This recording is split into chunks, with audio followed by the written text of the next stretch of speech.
Drama ابلیس episode 12 کی یہ ایپیسوڈ ہمیں ایک ایسے موڑ پر لا کر کھڑا کرتا ہے جہاں رشتے، ضد اور انا آپس میں ٹکرا رہے ہیں۔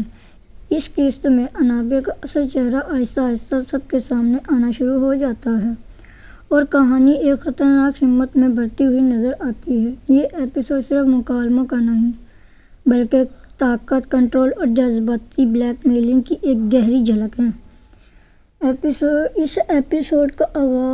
اس قسط کا آغاز ایک تلخ ماحول سے ہوتا ہے جہاں شکایت، ناراضگی اور بے بسی ہر کردار کے چہرے سے صاف نظر آ رہی ہوتی ہے۔ ماحول میں تناؤ ہے اور ہر کوئی ایک دوسرے پر الزام لگا رہا ہے۔ انابیہ کا رویہ اس ایپیسوڈ میں خاص طور پر چونکا دینے والا ہے۔ وہ کسی کی بات سننے کے موڈ میں نہیں ہوتی۔ وہ خود کو ہر فیصلے کا مالک سمجھتی ہے۔ اس کے نزدیک جو وہ چاہتی ہے وہی درست ہے اور باقی سب اس کی رائے کے لیے بے معنی ہیں۔ ایک طرف وہ اپنی خوبصورتی اور معصومیت کا سہارا لے کر سب کو متاثر کرنے کی کوشش کرتی ہے اور دوسری طرف وہ جذباتی طور پر سب کو کنٹرول کر رہی ہوتی ہے۔ اس ایپیسوڈ میں واضح ہو جاتا ہے کہ انابیہ صرف ایک ضدی لڑکی نہیں بلکہ وہ اپنے ارد گرد کے لوگوں کی کمزوریوں کو جان کر انہیں اپنے فائدے کے لیے استعمال کرنا جانتی ہے۔ جب وہ کہتی ہے کہ میں نے جس کو بھی چاہا فون کیا، جس سے چاہا بات کی، تو یہ صرف ایک جملہ نہیں بلکہ اس کی سوچ کی عکاسی ہے کہ وہ خود کو قانون، رشتوں اور حدود سے بالاتر سمجھتی ہے۔ یہاں کہانی میں سب سے خطرناک پہلو یہ ہے کہ وہ اپنے غیر قانونی اور غلط فیصلوں کو بھی بڑی کامیابی اور قسمت کا معاملہ بنا کر پیش کرتی ہے۔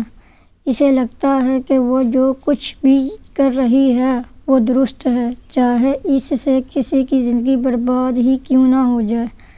ایپیسوڈ 12 ہمیں یہ بھی دکھاتا ہے کہ کیسے انابیہ دوسروں کے جذبات سے کھیلتی ہے۔ وہ جانتی ہے کہ کون کہاں کمزور ہے اور اسی کمزوری پر وار کرتی ہے۔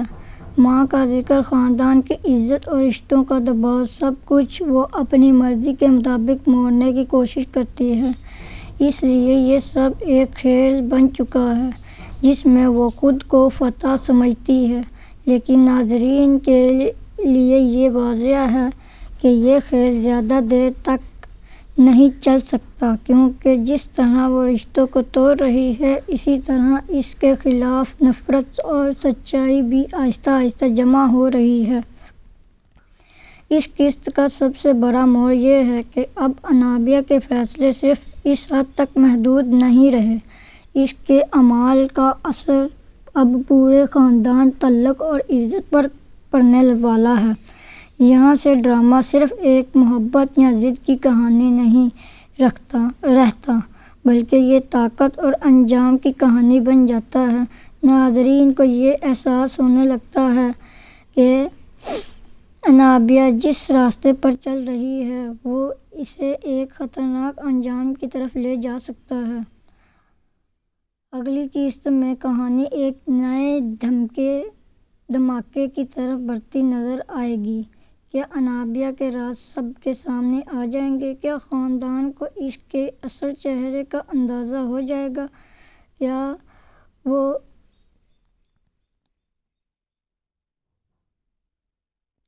رشتے جنہیں وہ کھیل سمجھ رہی ہے اس کے خلاف ہتھیار بن جائیں گے؟ اگلی قسط میں ایک ایسا انکشاف جو سب کچھ بدل دے گا، ایک ایسا فیصلہ جو کسی کی زندگی ہمیشہ کے لیے بدل سکتا ہے۔ کہ انابیہ اپنی چالوں میں کامیاب رہے گی یا قسط اس بار اس کے خلاف پلٹ جائے گی؟ دیکھتے رہیے اگلی قسط اور میرا چینل یوٹیوب کردار اور کہانی۔ اس کو لائک کریں، سبسکرائب کریں، شیئر کریں اور کمنٹ میں اپنا